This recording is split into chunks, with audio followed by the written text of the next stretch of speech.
Hey everybody, it's Paul here for CCM Magazine and the Christian Rock 20 Countdown with Jen Ledger. Hey, how's it going? It's going good. So I'm going to guess that there's some excitement brewing in the Skillet camp because we're like a month away from the new record. We are officially, today is the 1 month mark before this album comes out. And it's like, we are so excited because we've been working on it for 3 years now. So we've had some of these songs in our pocket for so long, and just the fact that it's actually just around the corner is like, it's painful. It's like painfully exciting. Like, can we just have this album out already?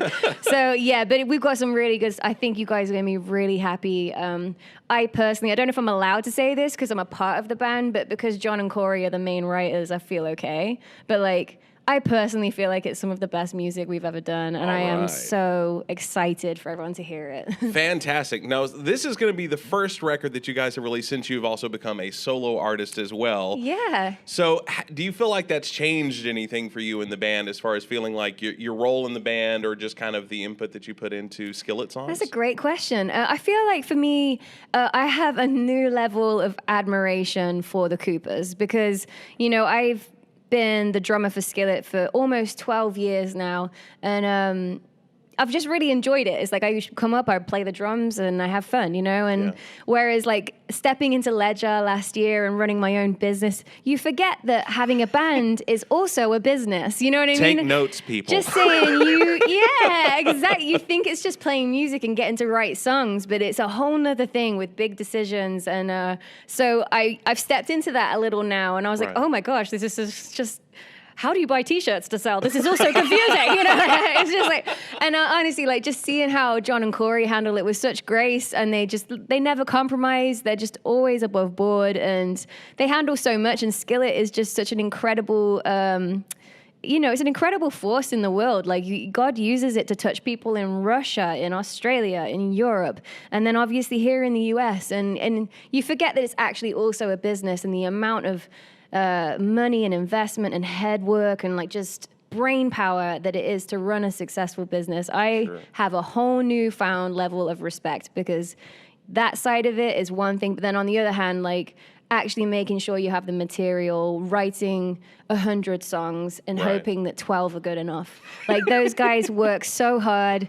I've experienced this much of it, and I'm like, I'm so tired. This is so hard, you know. And they've been doing it for so long, and I feel like I just get to learn from the best. So I'd say that's the biggest thing that's changed since the last album to this one. I'm like, I'm learning a lot, and it's really cool, and I love that God's teamed me up with these people.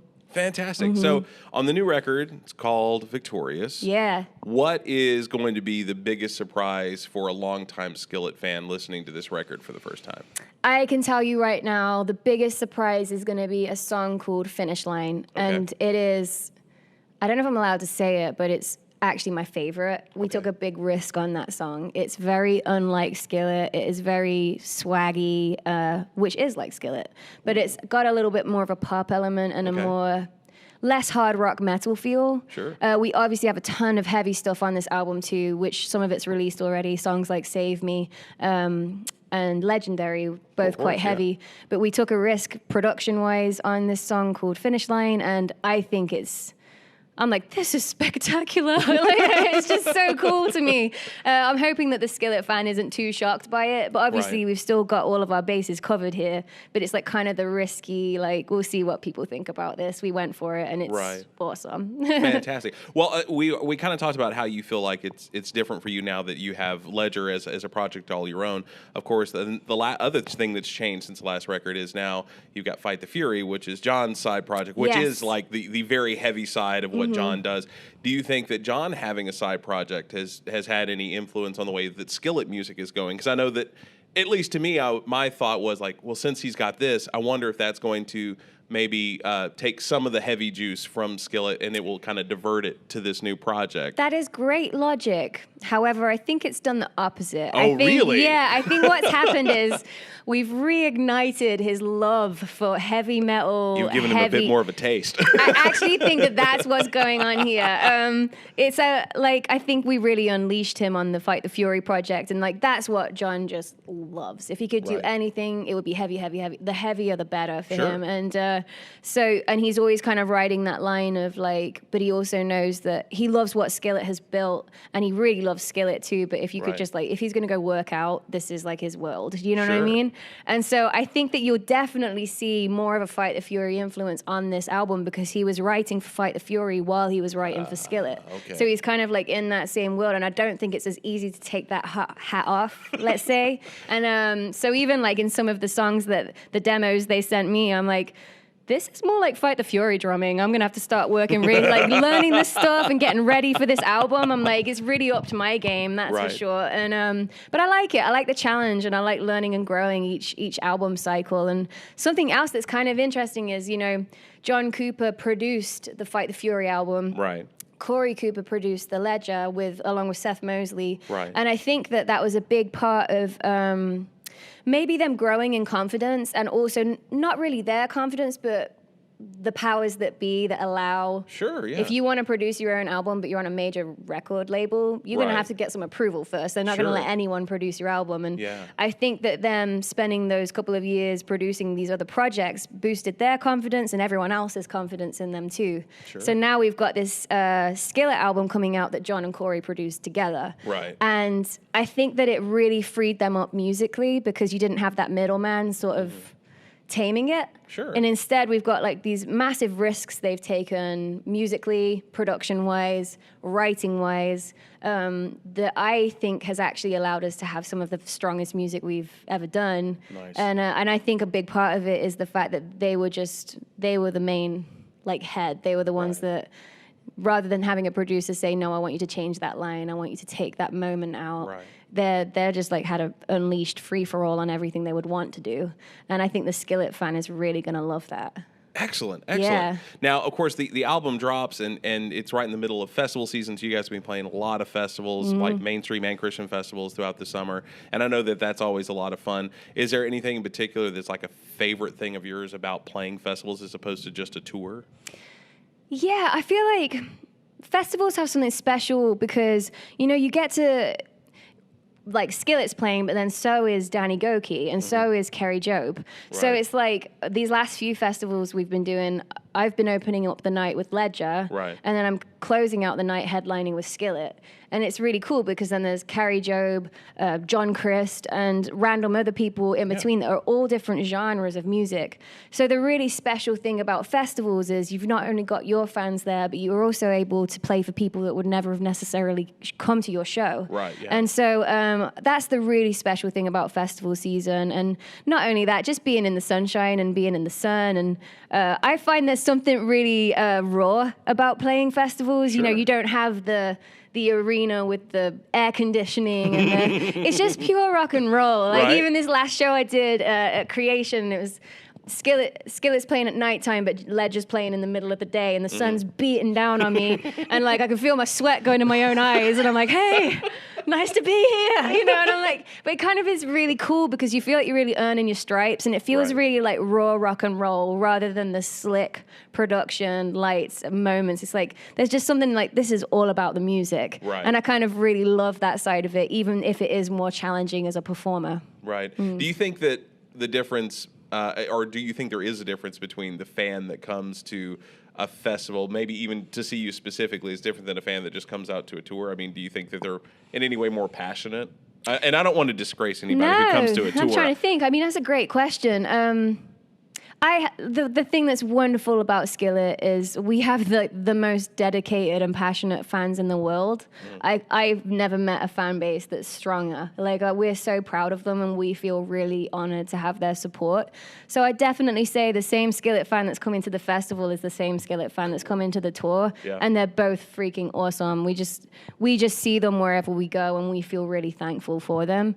They're so loyal. You know, if we're playing next to Metallica, AC/DC, they'll be there. If we're playing next to Kerry Jobe, we'll be there. They're just so incredible. So I wouldn't say there was a big difference. The only thing that can be hard about festivals is if they're standing out in the rain all day, or like, you know, if they've been there since 2 p.m. and then we play at 10 and they've been in the beaten down sun. I'm just like, oh, I pray they have the energy. The thing is, the panheads always do. So that's what's awesome. But I recognize that festivals can be like a long time to wait for your favorite band, and so we really feed off the Panheads especially. They're just incredible fans. Nice, nice.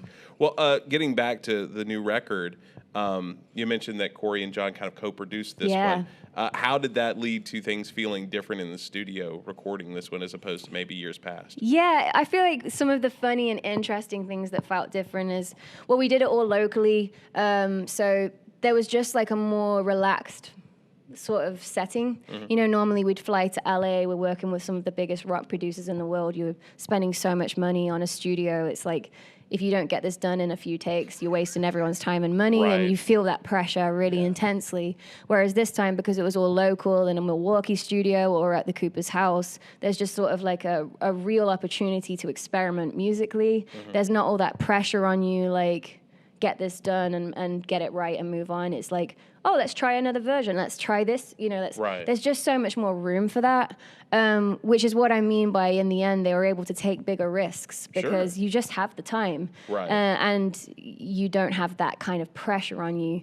And so I'd say that would be the biggest difference in what it was like recording with them. And then kind of more interestingly, like as a drummer, when John's more heavily influencing the production on a song, he is such a metal guy.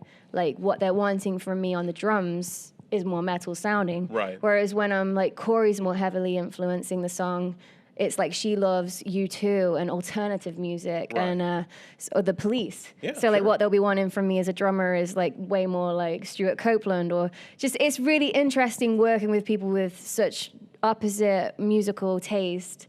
And then I really like it because it's a big challenge, but it's also like just interesting working with them, and like I see their influences and what they're wanting here, and because they're like my best friends. I've known them since I was 18. It's been 12 years of working with them, so I love that, and you'll really hear it on the album. You'll hear their different musical tastes and preferences showing through at different moments of the songs, and it's really special because of that. It feels very authentically Skillet and very like, this is the empire they've built, and this is the music they've built, shining in all its glory. You know, no one in the middleman buffering it down this time. So if John and Korey disagree on how the drums should be played on a song, who wins? Depends on the day. Depends who's scaring me the most. Just kidding. We know each other so well. It's just like, I feel like if I disagree right now, this could be really bad.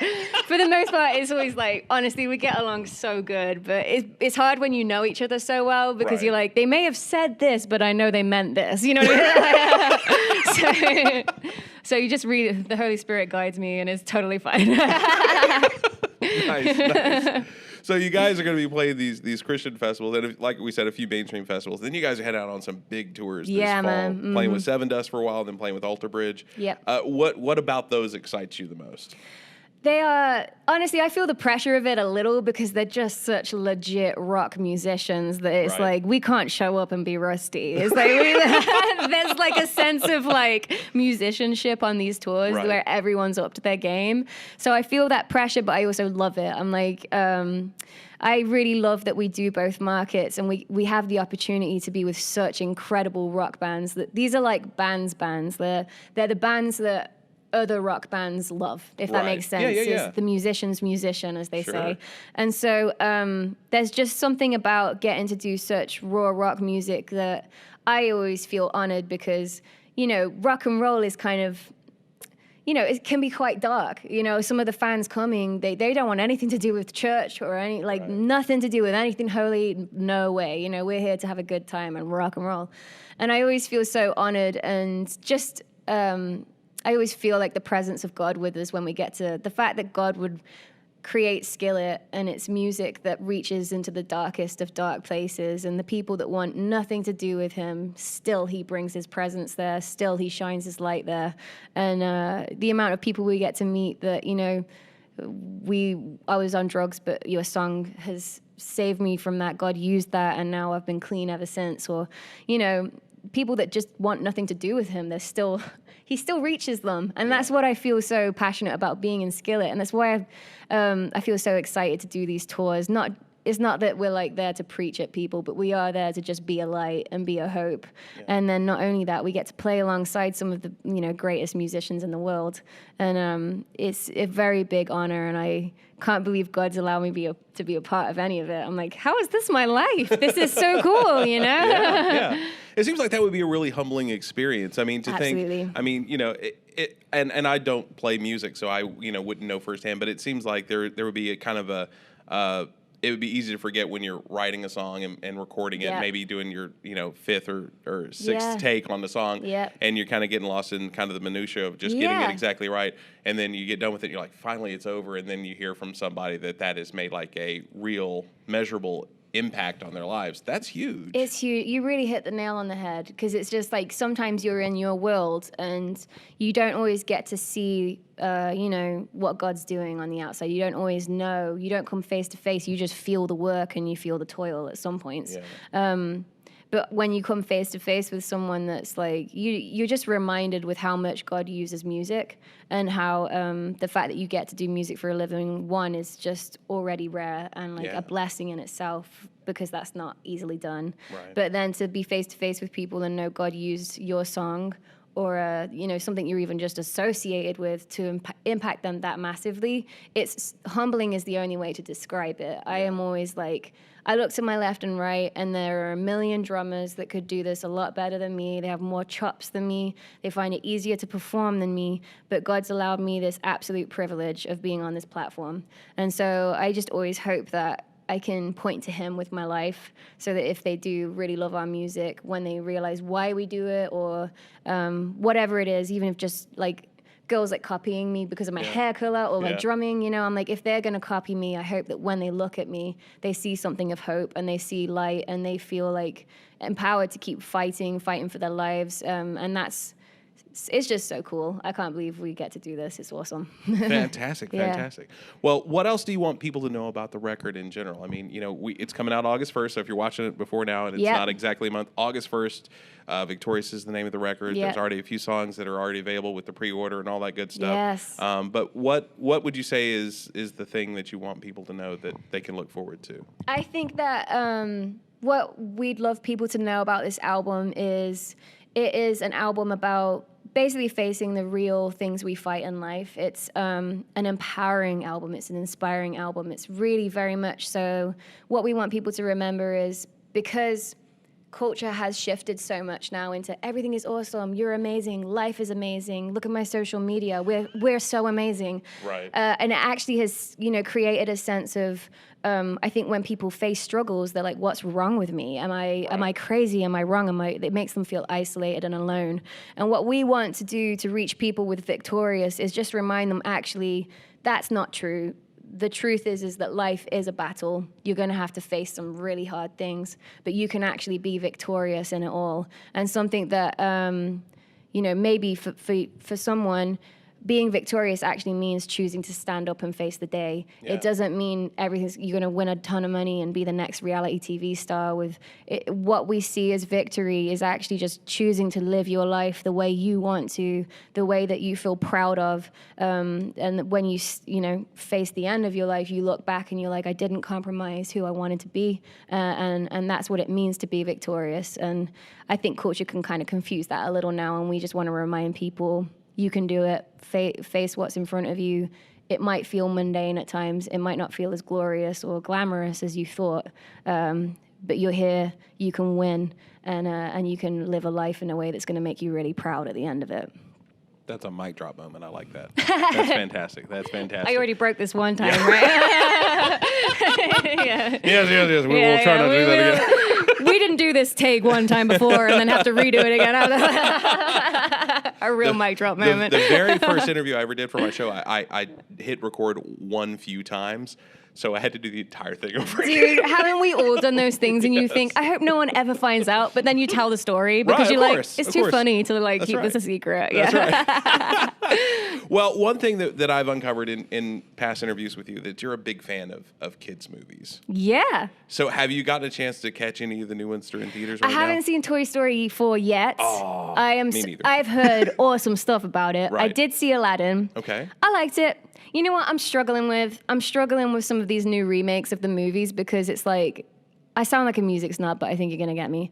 It's like they get people that can't sing at all, and then they like, you know what I mean? And then they like draw in with auto-tune the exact notes. I'm not against auto-tune, but I am against like, we've removed all emotion. Right. And like Aladdin has such incredible songs. Yeah. And is anyone ever going to beat Robin Williams at the Genie? It's just like, there's a few things that I was like, okay, it is really good. I did really enjoy it. But the originals has something special in my heart that I just don't think any of these new ones can compete with. You know what I mean? Well, that being said, and I was already going to ask this, so I'm kind of pigeonholing myself into this. Yeah. So if you could pick the next reimagined animated feature to be live action, which one would you pick? One that hasn't been done. I know I would cast me as the star. All right. Just kidding. Take note, Disney.